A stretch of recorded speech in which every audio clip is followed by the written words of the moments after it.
My name is Nur Hidayah binti Jazumi and my student number is 2025854754 and I'm from AM1101C from Group 6. My name is Nur Idina binti Muhammad Khairuddin. My student number is 202569988822. I'm from AM1101C and I'm from Group 6. My name is Farah Nafisa binti Ramli. My student number is 2025891064. I'm from AM1101C and I'm from Group 6. Compound interest is interest that is added to the initial principal of an investment or loan, thereby increasing the balance and in turn increasing the amount of interest earned or paid in the next period.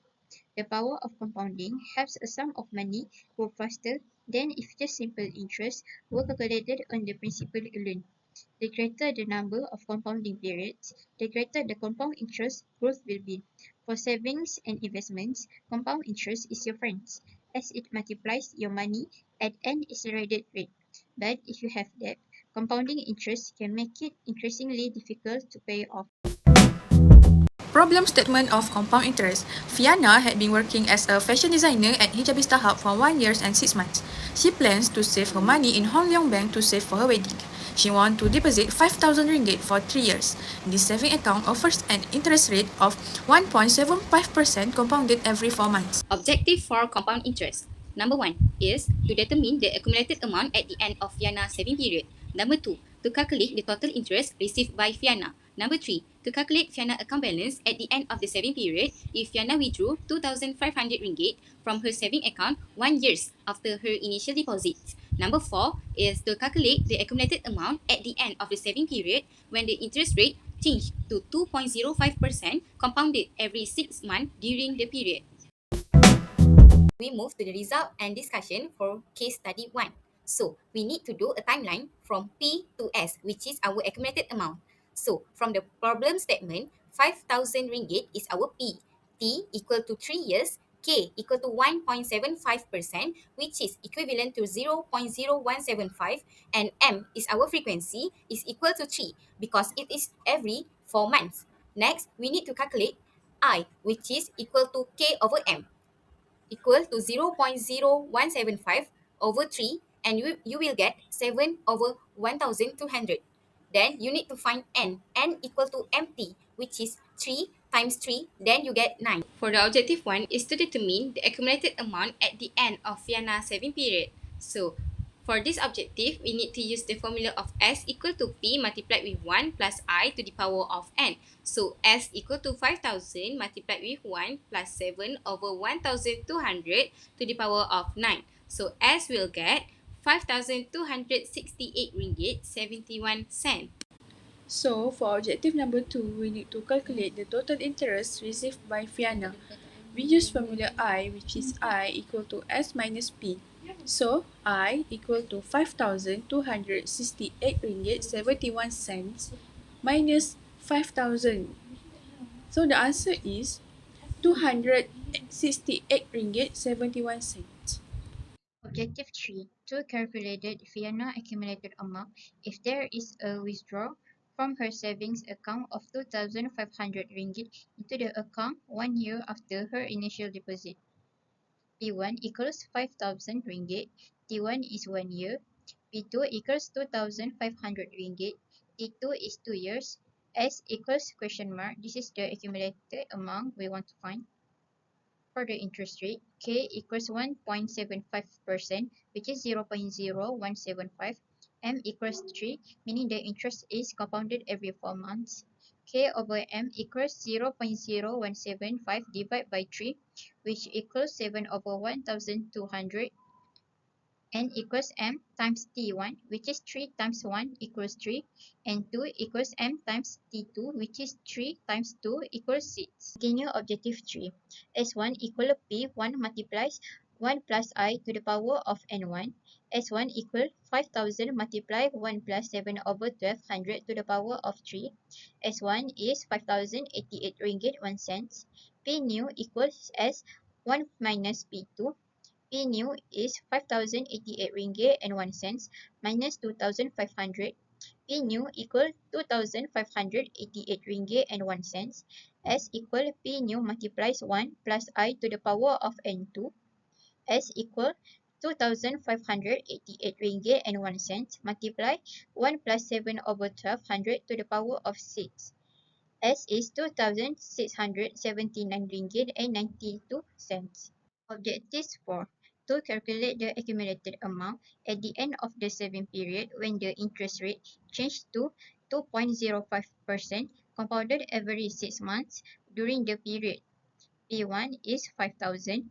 T1 is 6 months, which is 6 over 12 equals 0.5 year. K1 is 1.75% equals 0.0175. M1 is 3.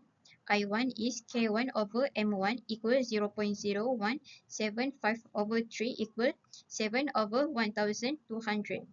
N1 is M1 multiply T1 is 3 multiply 0.5 equal 1.5. T2 is 2 years, 6 months, which is 2 plus 6 over 12 equal 2.5 year. K2 is 2.05% equals 0.0205. M2 is 2. I2 is K2 over M2 equals 0.0205 over 2 equal 41 over 4,000. N2 is M2 multiply T2 equal 2 multiply 2.5 is 5. Continue objectives 4. S1 is P1 multiply 1 plus I to the power of N1. S1 is 5,000 multiply 1 plus 7 over 1,200 to the power of 3 over 2. S1 is 5,043 ringgit 81 cent. S is S1 multiply 1 plus I2 to the power of N2. S equal 5,043 ringgit 81 cent. Multiply 1 plus 41 over 4,000 to the power of 5. S is 5,307 ringgit 66 cent. What is compound annuity? An annuity is defined as a series of periodic payment, usually in equal size, made at regular time intervals. In annuities, the interest that is charged on money is usually compound interest. Mortgage and car loans or leases are examples of annuities. Typical payment intervals of annuity are monthly, quarterly, semi-annually, and annually. So, the problem statement for annuity is Jane is planning to buy Proton X50 car for her work purpose. The cost of the car is 73,900 ringgit. She plans to pay 15% of the down payment and the balance will be financed through a car loan from CIMB Hire Purchase. The bank offered an interest rate of 4.5% compounded monthly and the loan will be settled through monthly payment in 9 years. Objective of annuity. Number 1. To determine the amount of monthly payment paid by Jane. Number 2. To calculate the total interest incurred by Jane. Number 3. To calculate the total outstanding balance if Jane decides to settle the loan earlier than scheduled after making the 58th payment. Number 4. To determine the outstanding arrears that must be settled on the next payment if Jane missed the 3 consecutive monthly payments. The cost price is 73,900 ringgit. The down payment is 15% of the cost price. 15% multiplied 73,900 equal to 11,085 ringgit. The balance to be paid is the cost price minus the down payment. 73,900 minus 11,085 equals to 62,815 ringgit. A equal to 62,815 ringgit. K is 4.5% equal to 0.045. M is 12. I is K divided with M, which is 0.045 divided with 12 is 3 over 800. N is M multiplied with T, which is 12 multiplied with 9 is 108 ringgit. Objective 1. To determine the amount of monthly payment paid by Jane. A equal R multiply 1 minus 1 plus I to the power of negative N and divide by I. To find R equal A multiply I divide by 1 minus 1 plus I to the power of negative N 62,815 multiplied by 3 over 800. All of that divide by 1 plus 1 plus 3 over 800 to the power of negative 108. The final answer is 708 ringgit and 40 cents. So, for objective number 2, we need to calculate the total interest incurred by Jane. We use formula I equal to R multiplied with N minus 8. So, I equal to 708 ringgit 40 cents multiplied with 108 minus 62,815 ringgit. So the answer is 13,692 ringgit 20 cents. So, for objective 3, to calculate the total outstanding balance if Jane decide to settle the loan earlier than scheduled after making the 58 payment. So, the first step is you need to find N unpaid.